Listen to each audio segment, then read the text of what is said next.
स भूमिं विश्वतो वृत्वा अत्यतिष्ठद्दशाङ्गुलम् ऋषये वेदं सर्वं यद्भूतं यच्च भव्यम् उतामृतत्वस्येषानः यदन्नेनातिरोहति एतावानस्य महिमा अतो ज्यायांश्च पूरुषः पादोऽस्य विश्वा भूतानि त्रिपादस्यामृतं दिवि एको देवस्य सर्वभूतेषु गूढः सर्वव्यापी सर्वभूतान्तरात्मा कर्माध्यक्षः सर्वभूतादिवासः साक्षी चेता केवलो निर्गुणस्य एको वशी निष्क्रियाणां बहूनाम् एकं बीजं बहुधा यः करोति तमात्मस्थं येन पश्यन्ति धीराः तेषां सुखं शाश्वतं नेतरेषाः तच्छं यो रावृणीमहे गातुं यज्ञाय गातुं यज्ञपते दैवी स्वस्तिरस्तु नः स्वस्तिः मानुषेभ्यः ऊर्ध्वं जिगातु भेषजं शं नो अस्तु द्विपदे शं चतुष्पदे ॐ शान्ति शान्ति शान्तिः। बौद्धमत प्रार्थना।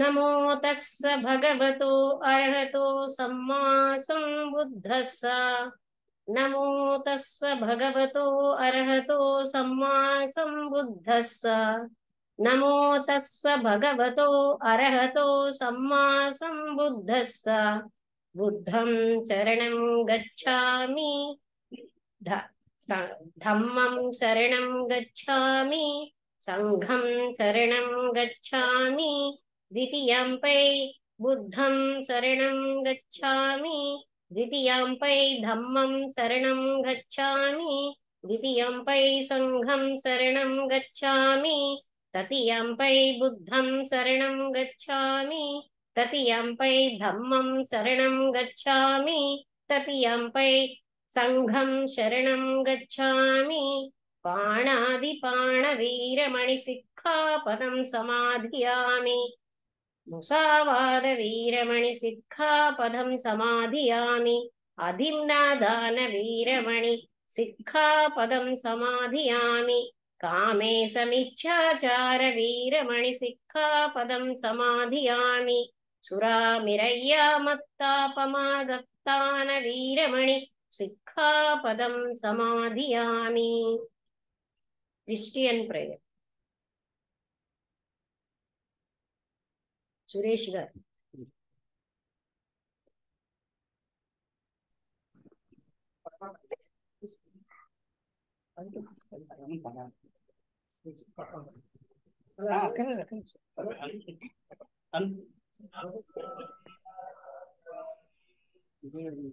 లక్ష్మి గారు మీ వీడియో ఆన్ చేయండి. మర్చిపోయాను. Thank you very much. Almighty God, unto whom all hearts be open, all desires known, and from who no secrets are hid, cleanse the thoughts of our hearts by inspiration of the Holy Spirit, that we may perfectly love thee and worthily magnify the holy name through Christ our Lord. Amen. O Lord Christ, we thy faithful soldiers dedicate this newborn day to thee, praying that it may shine in thy service as pure pearl in the chaplet of our life. O thou great King of love, to whom we praise and adoration for evermore. Amen.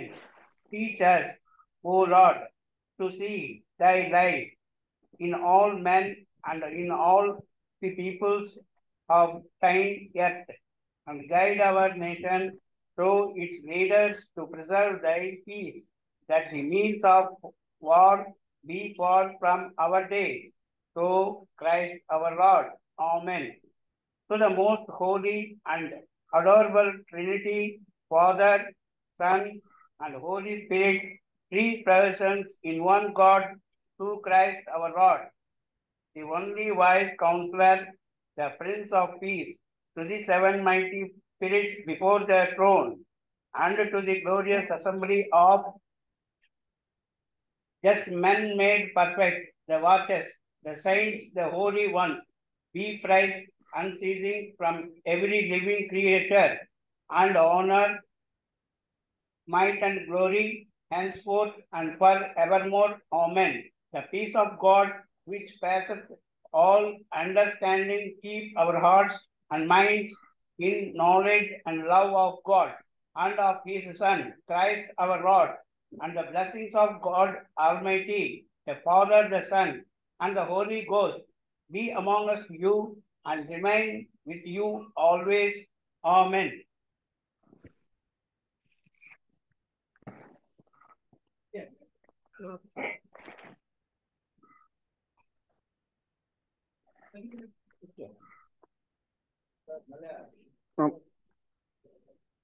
సభా సరస్వతి నమస్కారం. Offline లో ఉన్న అందరికీ కూడా సోదర బృందానికి నమస్కారం. సోదరి బృందం అందరికి ఈరోజు మన దివ్య జ్ఞాన సమాజం యొక్క సంస్థాపక దినం. సో ఇలాంటి రోజుల్లో మనకేంటంటే మన సంస్థాపకుల్ని జ్ఞాపకం చేసుకోవడానికి, వాళ్ళ ద్వారా మనం ప్రేరణ పొందడానికి ఒక అవకాశం వస్తుంది.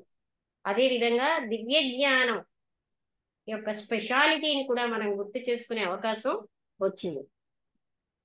మనందరికీ తెలుసును, దివ్య జ్ఞానం అన్నది మొత్తం ప్రపంచ ఇంటిగ్రేషన్, దేశాల మధ్య సమైక్యతకి దివ్య జ్ఞానమే నాంది.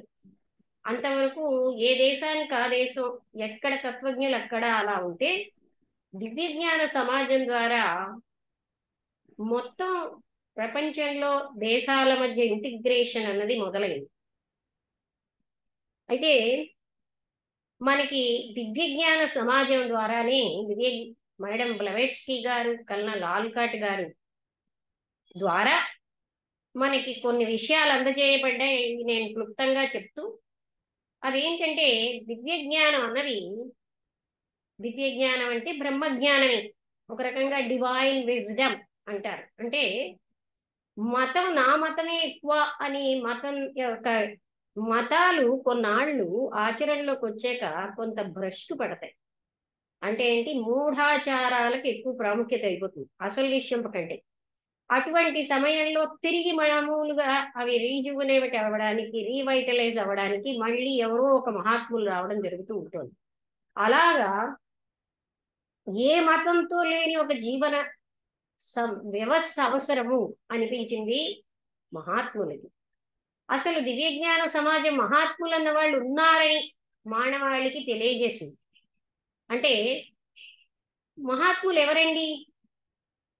వాళ్ళు మనలాంటి మానవులే, కానీ సంపూర్ణ పరిపక్వత చెందారు. వాళ్ళు ఎలాంటి స్థితికి వచ్చారంటే, ఇంకా వాళ్ళలో ఏ రకమైన తప్పు చెయ్యలేని స్థితికి వెళ్ళిపోయారు. అంత సంపూర్ణ స్థితిని చేరిన మానవులని యాడెప్ట్స్ అని, శ్వేత సోదర బృందం అని, మహాత్ములు, మాస్టర్స్, మహర్షులు, ఇలాగా వేర్వేరు పేర్లతో సిద్ధమండల యోగులని ఇలాగ మనం సంబోధిస్తూ ఉంటాం. వాళ్ళు ఏమిటంటే, వాళ్ళు మోక్ష స్థితిని పొంది నిర్వాణ స్థితిని పొందకుండా చాలా మంది ఏంటంటారంటే వాళ్ళు వెళ్ళిపోతారు. కానీ మానవాళి ఆక్రోశం విని వాళ్ళు అనంతమైన కారుణ్యంతో, అసలు మన మానవ జన్మలో ఉన్న మనకు తెలియదు కానీ ఫ్లెష్ అండ్ బ్లడ్ లో జన్మించాలంటే ఒక బాధాకరమైన విషయమే. అయినా వాళ్ళు దాన్ని మానవాళికి ఒక హెల్పింగ్ హ్యాండ్ ఇవ్వడానికి వాళ్ళు జన్మనెత్తుతారు. ఎందుకంటే ఈ అజ్ఞాన తిమిరంలో ఉన్న మానవాళి నానా బాధలకి గురి అయిపోయి నిరంతర దుఃఖంలో జీవిస్తూ తన స్వరూపాన్ని మర్చిపోయి, ఇలా ఉన్న వాళ్ళకి ఒక హెల్పింగ్ హ్యాండ్ ఇచ్చి వాళ్ళని కూడా ఉన్నతత్వానికి తేవాలి అన్న భావంతో వాళ్ళు ముక్తి పొందాల్సిన అవసరం లేదు. ముక్తి ఆల్రెడీ వాళ్ళు మోక్షాన్ని పొందిన వాళ్ళు తిరిగి జన్మెత్తుతారు. కేవలంగా మానవాళికి సహాయం చెయ్యాలని. వాళ్ళనే మనం మహాత్ములు ఇలాంటి పేర్లతో వ్యవహరిస్తున్నాం. వాళ్ళు కావాలి అంటే ఇప్పుడు నేను పరీక్ష పెట్టాను, నా ఎదురుగుండా నువ్వు నిరూపించుకో అని చెప్తే వాళ్ళకేం అవసరం లేదండి. మన ఎదురుగుండా వచ్చి నేనున్నాను అని నిరూపించుకోవాల్సిన అవసరం వాళ్ళకి ఏమీ లేదు. ఏ మానవుల ద్వారా మానవ కళ్యాణం జరుగుతుంది. లక్ష్మి గారు మీ మాట వినిపించట్లేదండి. అవునా? లక్ష్మి గారు మీ మాట వినిపించట్లేదు. వినిపించట్లేదా? మీకే వినిపించట్లేదా? సో మీకే ఏదో ఫాల్ట్ ఉందండి. ఓకే, నేను ఆడియో ఆన్లో పెట్టాను. లక్ష్మి గారు అసలు మీ మాట వినిపించట్లేదు. చూడండి ఒకసారి. ఆడియో ఆన్లో అందరికీ వినిపిస్తోంది, మీకే వినిపించట్లేదు. ఓకే, అయితే అలాంటి వాళ్ళని మన మహర్షులు అంటున్నాం కదండి. వాళ్ళు ఏంటి అంటే మానవాళ్ళంతటిని లిబరేట్ చేయడానికి వచ్చారు. అసలు ఏది మానవాళికి కష్టం అంటే నహి జ్ఞానేన సదృశం పవిత్రమిహ విద్యతే అని కృష్ణుడు గీతలో చెప్పాడంటే, జ్ఞానంతో సరిసమానమైన పవిత్రమైనది ఇంకోటి లేదు. నిజంగా మనం పరిశీలించిన మన జీవితంలో అజ్ఞానం వల్లే మనం చాలా దుఃఖాలు. మీ మాట అసలు వినిపించట్లే. రమణ గారు, నాకు కనిపిస్తుంది, మాట వినిపించట్లేదు. ఇది మీ ఫాల్ట్ అండి. మీరు ఫోన్ కట్ చేసి అని చెప్తాను. రమణ గారు ఫోన్ కట్ చేసి ఆ వీడియో ఉంచుకొని చెప్తాను. నేను మాట్లాడతాను. లాగిన్ అవ్వండి. అయితేనండి అలాంటి పరిస్థితుల్లో మానవాళ్ళంతటికీ అంటే జ్ఞానం అన్నదే మానవాళ్ళు శ్రేయస్సు కోరుతున్నారు. శ్రేయస్సు ఏమిటంటే జ్ఞానం. అటువంటి జ్ఞానం ప్రసాదించాలి అంటే ఒక సంస్థ అవసరమని వాళ్ళు భావించారు. ఇప్పుడు ఇక్కడ నేను లెక్చర్ ఇచ్చాను, ఇక్కడితో అయిపోయింది కదా. తర్వాత జనరేషన్ కూడా ఉపయోగపడాలంటే ఒక సంస్థ అవసరమని భావించి ఈ దివ్య జ్ఞాన సమాజం కేవలంగా పరమ గురువుల యొక్క సంకల్పంతో స్థాపించబడిన సంస్థ. అయితే వాళ్ళు బాహ్యంగా వాళ్ళు వచ్చి యాక్టివ్ పార్ట్ తీసుకోకుండా ఇక్కడ మేడం బ్లవెట్స్కీ రష్యన్ వనితని, కల్నల్ ఆల్కాట్ అమెరికన్ దేశస్తుని వాళ్ళు పనిముట్లుగా తీసుకున్నారు. అందుకని వాళ్ళు స్థాపించారని మనకు అనుకుంటున్నాం, బయటకి వాళ్ళు కనిపిస్తున్నారు. బిహైండ్ కర్టెన్స్ మాస్టర్సే స్థాపించారు దివ్య జ్ఞాన సమాజాన్ని. మానవాళి అందరూ వాళ్ళకు ఒక యూనిట్ అండి. మనకైతే భారతదేశీయులు, పాకిస్తానీయులు ఇలాంటి తేడాలు ఉంటాయి, కానీ వాళ్ళకి మానవాళ్ళంతా ఒక యూనిట్. ఏ దేశస్థులైనా ఒకటే. మానవాళ్ళంతటి శ్రేయస్సు కోసం స్థాపించబడిన సంస్థ దివ్య జ్ఞాన సమాజం. అయితే దీని ద్వారా కర్మ, పునర్జన్మ సిద్ధాంతం, కర్మ సిద్ధాంతం, మహాత్ములు అన్న వాళ్ళు ఉన్నారు అని మానవాళికి పరిచయం చేసింది దివ్య జ్ఞాన సమాజం ద్వారానే. తర్వాత మానవుడికి కనబడే భౌతిక శరీరమే కాదు, ఎన్నో అదృశ్య శరీరాలు ఉన్నాయన్న విషయం, కనబడే ఈ భౌతిక లోకమే కాదు, ఎన్నో అదృశ్య లోకాలు ఉన్నాయన్న విషయం, ఇదంతా దివ్య జ్ఞానం మానవాళికి తెలియజేసింది. అదే విధంగా దైవానికి కూడా ఒక ప్లాన్ ఉంది. పంచవర్ష ప్రణాళికలు మనకున్నట్టుగా అక్కడ కూడా ఒక దైవ ప్రణాళిక ప్రకారమే ప్రతిదీ జరుగుతుంది. అంటే మనం ఏమనుకుంటాం, నాకే అన్యాయం జరిగిపోయిందండి, అందరూ బాగానే ఉన్నారు. భగవత్ సామ్రాజ్యంలో పక్షపాతం లేదు, అందరూ ఈక్వలే. అసలు ఆయనకి సంబంధం లేదు. మనకు అలాంటి న్యాయాన్యాయాలు ఏమీ ఆయన చెయ్యడు. అందుకని ఒక ప్రణాళిక ప్రకారమే అన్ని జరుగుతున్నాయి అనే విషయం మనకి తెలిసిందనుకోండి, మన పక్కనే హత్య చేసేవాడు ఉన్నా మనం ఏం చేయలేడు. కరోనా పక్కనే ఉన్నా మనం ఏం చేయదు. ఆ ప్రణాళిక ప్రకారం మన టైం అయ్యే వరకు మనం ఎవ్వరు ఏం చేయలేరు. ఇలాగ అన్ని మనకి తెలుస్తుంటే నిశ్చింతగా జీవించగలం. అందుకని జ్ఞానం అనేది వస్తుంటే మనకి జీవితం ఎంతో ఆనందంగా ఉంటుంది.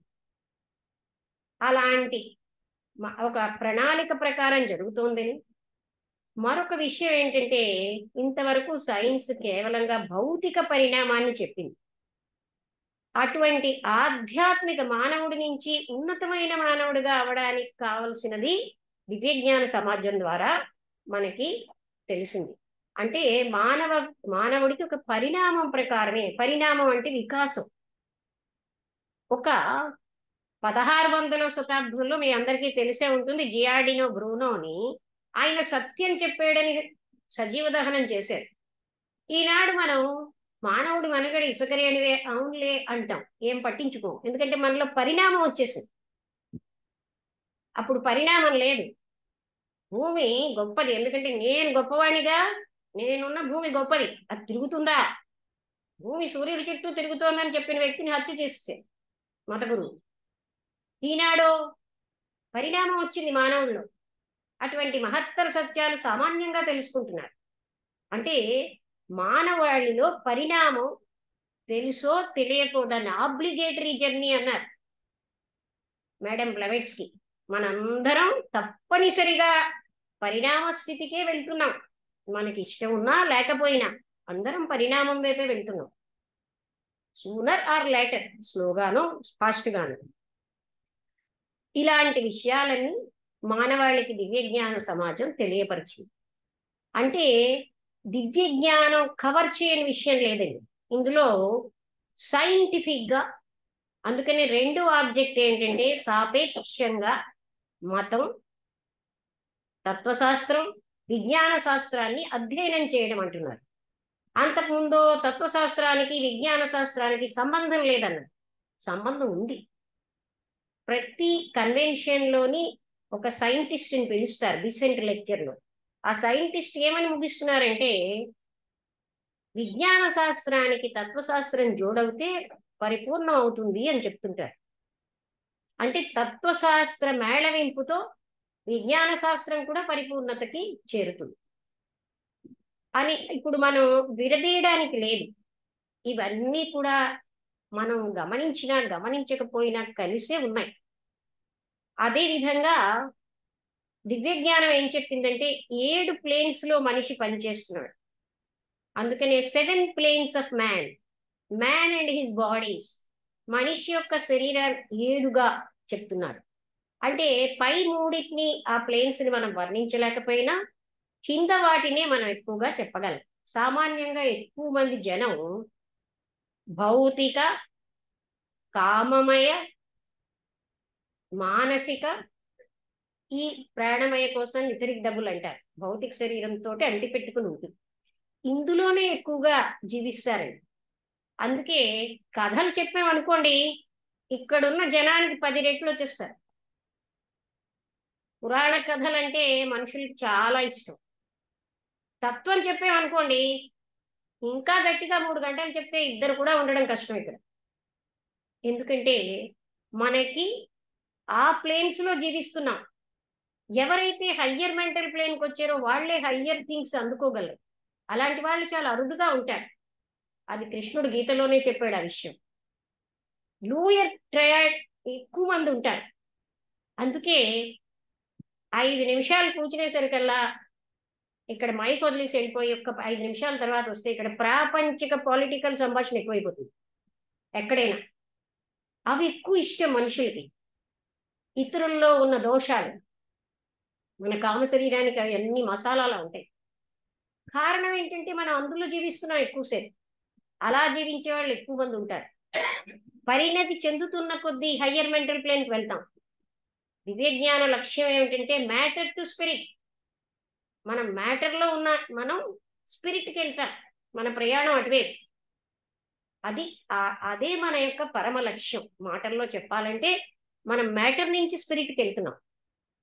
అయితే మ్యాటర్లో ఎక్కువగా భౌతిక శరీరం, నేను భౌతిక శరీరాన్ని అన్న ఐడెంటిఫికేషన్తో జీవిస్తున్నాం కనుక నా వాళ్ళు పరాయి వాళ్ళు, ఈ ప్రాపంచిక వస్తు వ్యామోహం, విషయ వస్తు వ్యామోహం, ఇవన్నీ ఎందుకు వచ్చాయి? నేను శరీరాన్ని అనుకోవడం వల్ల. అది సత్యమా? అందరికీ తెలుసు. నా శరీరం అంటాం కానీ శరీరం నేను కానే. అయినా మనం అదే సత్యం అని జీవిస్తున్నాం. అదే పెద్ద డ్రామా. నేను శరీరాన్ని అనుకోగానే వీళ్ళు నా వాళ్ళు, వాళ్ళు పరాయి వాళ్ళు. నేను శరీరం అన్నదే భ్రాంతి, నా వాళ్ళు అన్నది మరో భ్రాంతి. వస్తువులే కావాలనుకోవడం ఇంకొక భ్రాంతి.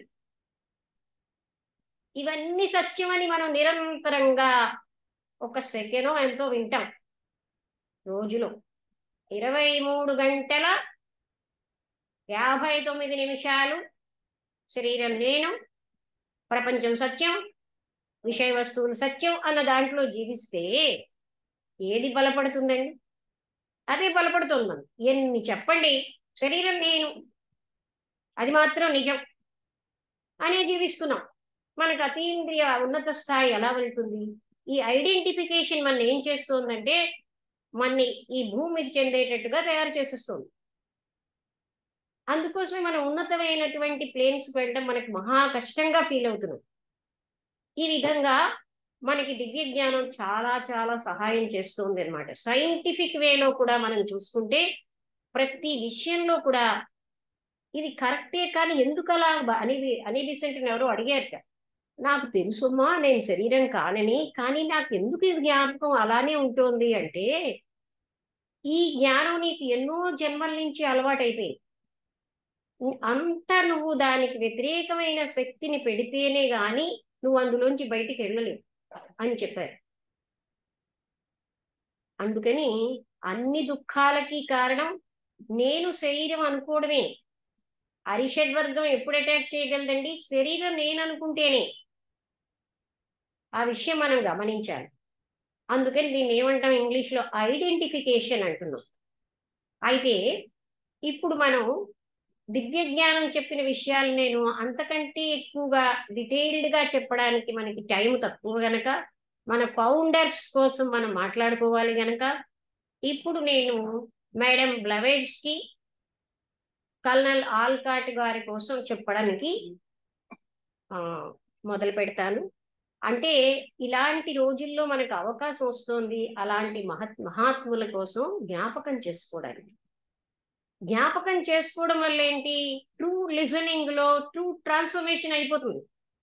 మన లిజనింగ్ ఎలా ఉంటుంది? అల్లవేళ విన్నాను, అక్కడ చదివాను, ఇది ఒకటేనా, అది తెలీదు ఇది తెలీదు, టాలీ చేసేసుకుని నాకు అర్థమైపోయిందని మోసగించబడుతున్నాం.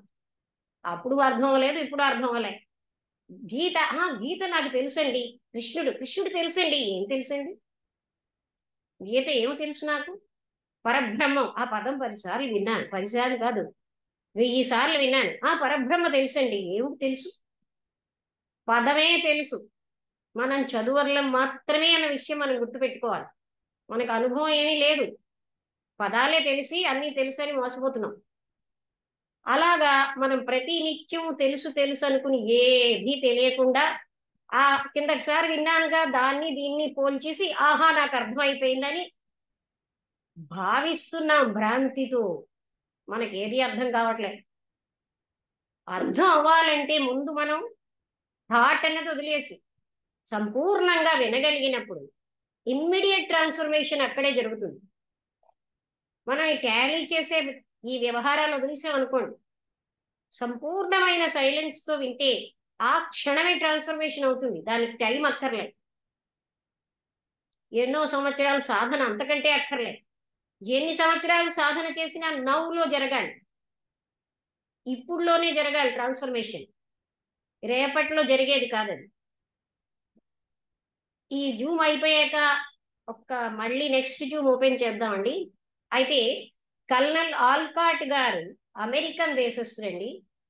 ఆల్కాట్ గారి కోసం చదివినప్పుడు ఇంత మహనీయుడా అనిపించింది అనమాట. ఆయన చిన్న వయస్సు నుంచే తన దేశంలో అగ్రికల్చర్ ఫీల్డ్లోకి వెళ్ళారు. కొత్త విధానాలతో అగ్రికల్చర్ చేసి చాలా గొప్పగా చేయడంతో ఆయన్ని గ్రీసు దేశం వాళ్ళు కూడా చైర్మన్ ఆఫ్ అగ్రికల్చరల్ బ్యూరోగా పిలుస్తారు.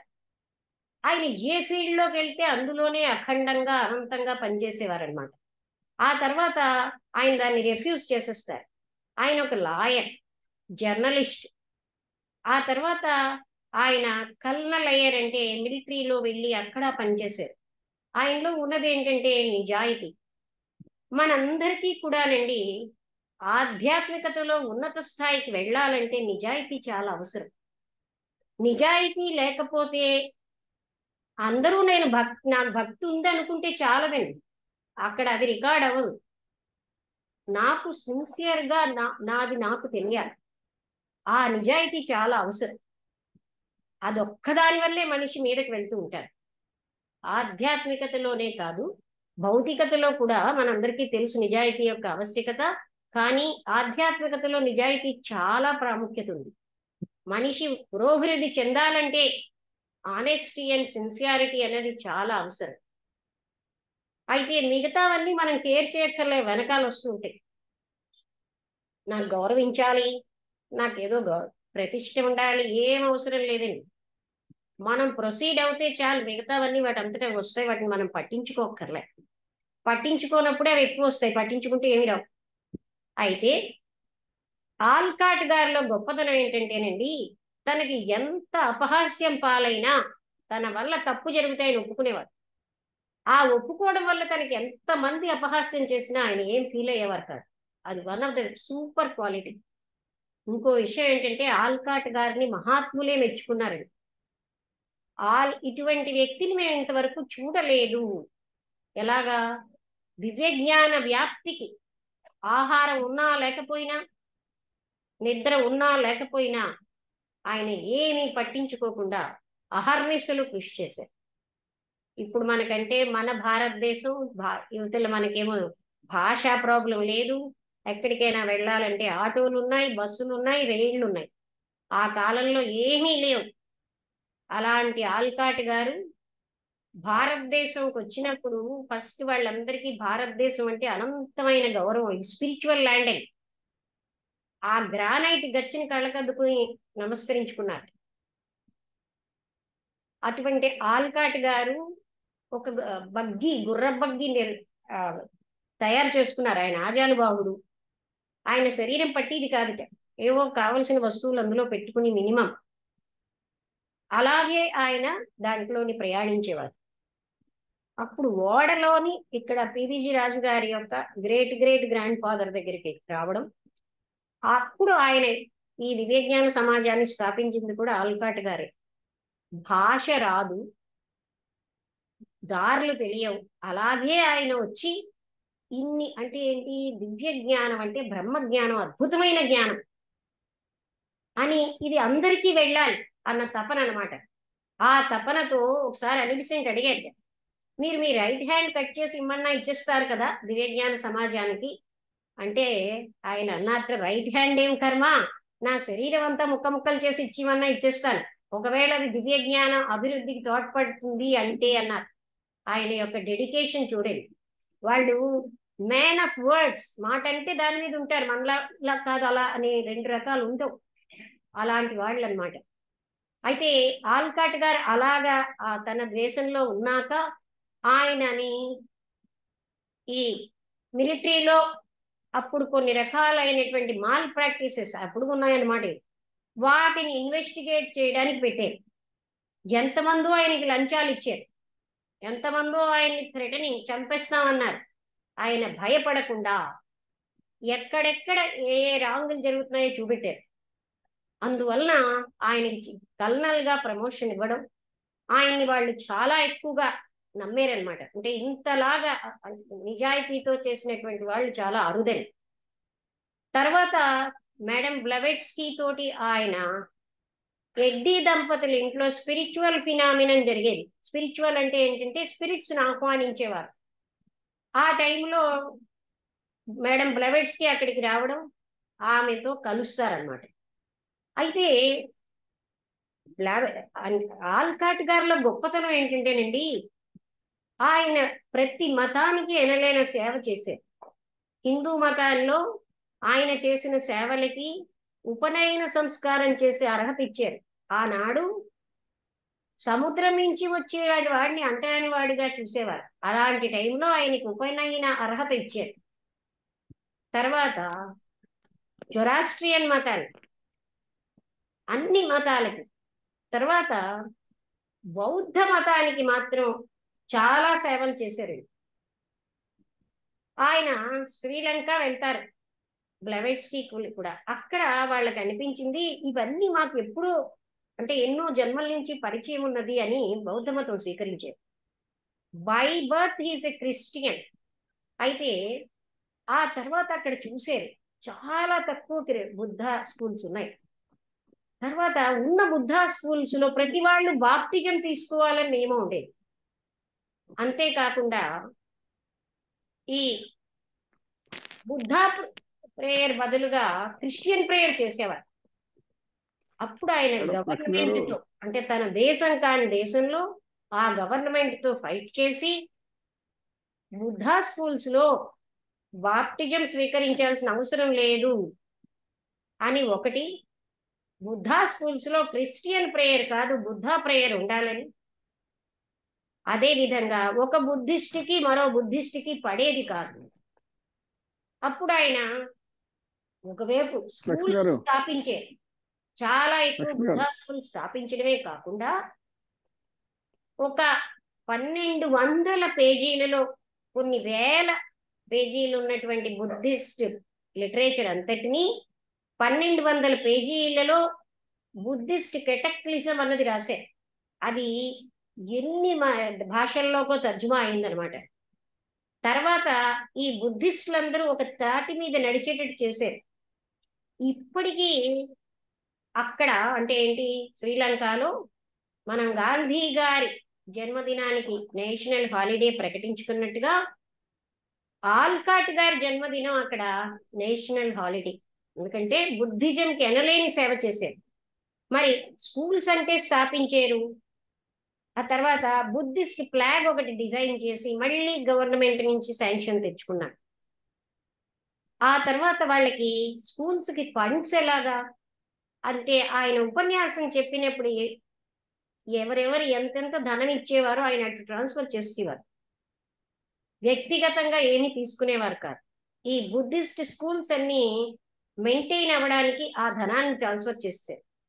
ఈ విధంగా ఆయన ఒకవైపు బాహ్యంగా, ఇంకోవైపు ఇదంతా చదివి కెటక్లిజం రాయడం, ఈ విధంగా ఆయన చాలా బుద్ధిస్ట్ కి చాలా సేవ చేశారనమాట. అందరూ కూడా ఆయన వస్తున్నారంటే సాధు సాధు అని ఆహ్వానించేవారు. అది చాలా హైయెస్ట్ బుద్ధిస్టులకే అలాంటి ఆహ్వానం వస్తుంది కదా. అలాంటిది ఆల్కాట్ గారు వస్తే చాలు వాళ్ళంతా గట్టిగా ఆహ్వానించి ఎన్ని వేల మంది వచ్చి ఆయనని అంటే ఆహ్వానించేవారు.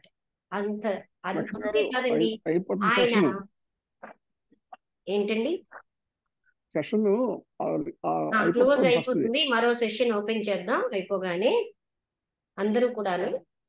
అయితేనండి అలాంటి ఆల్కాట్ గారు చనిపోయినప్పుట అనిబిసెంట్ వర్ణిస్తారు, ఒకే స్టేజ్ మీద